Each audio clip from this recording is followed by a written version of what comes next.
The fighting in the Middle East has been a big topic of discussion, of course, at the United Nations, where the 79th General Assembly continues today.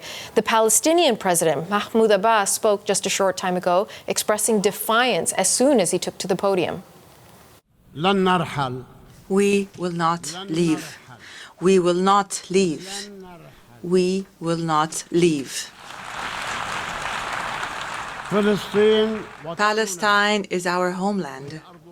It is the land of our fathers, our grandfathers. It will remain ours.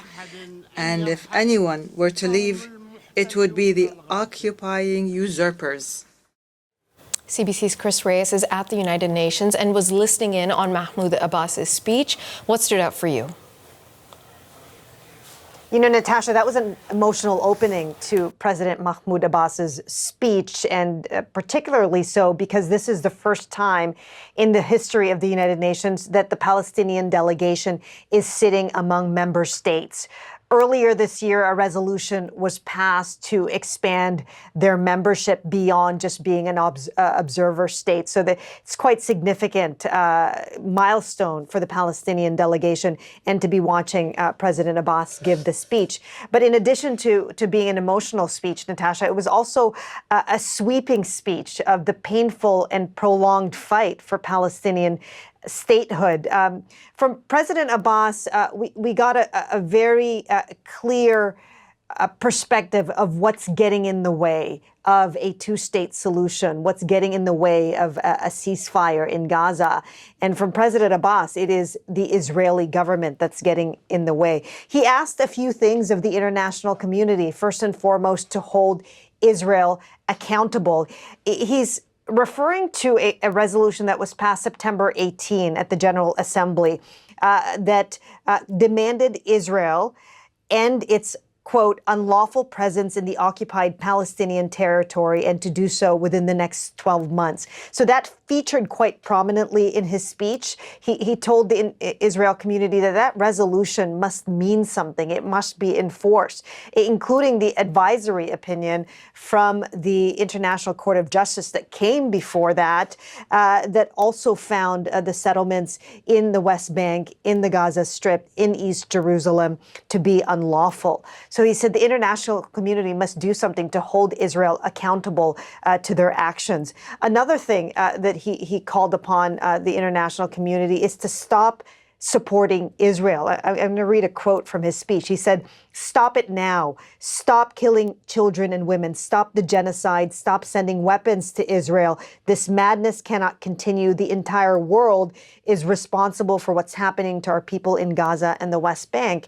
And then he underlined this point that the Palestinian people recognize Israel, that it's Israel that doesn't recognize Palestine. And he said the United Nations must play a role in bringing the two sides back together. In fact, he called on the United Nations to hold a peace summit within the next 12 months to get the two-state solutions going again. And then he ended his speech in this way.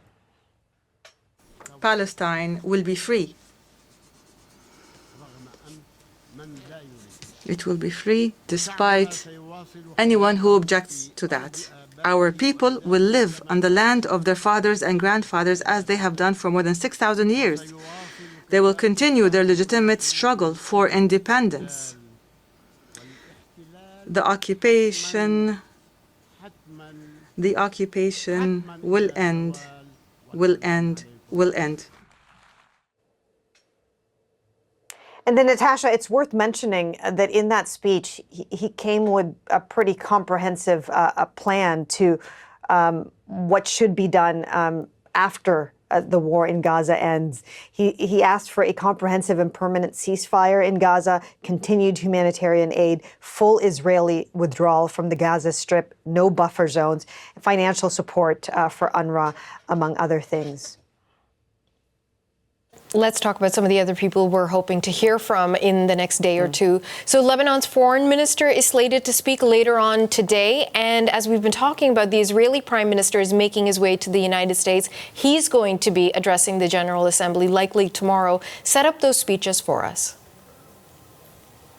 That's right. Prime Minister Benjamin Netanyahu, in fact, just landed in New York, greeted by the Israeli ambassador to the United Nations, Danny Danon. And we expect to hear from Prime Minister Netanyahu tomorrow. This afternoon, we're going to hear from Lebanon's Foreign Minister, Abdallah Rashid Bu Habib. This comes on the heels of a ceasefire deal that was put forward by the U.S. and other Western allies, which as of now, we believe Israel has rejected. So we'll wait to see what the foreign minister has to say about that. He's been here in New York since last week. He was at a Security Council meeting, an emergency meeting called following those pager attacks in his country, with Israel conducting airstrikes against Hezbollah.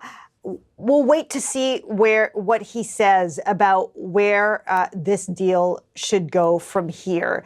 There is a ceasefire resolution in place within the United Nations between Israel and Lebanon. Very likely that he's going to call for that resolution to be enforced once again. And then we'll wait to see who he calls on to mediate this peace between the two countries. Last week, after that Security Council meeting, he said that it's the United States that needs to step forward to bring the two sides together. CBC's Chris Reyes at the United Nations, thank you.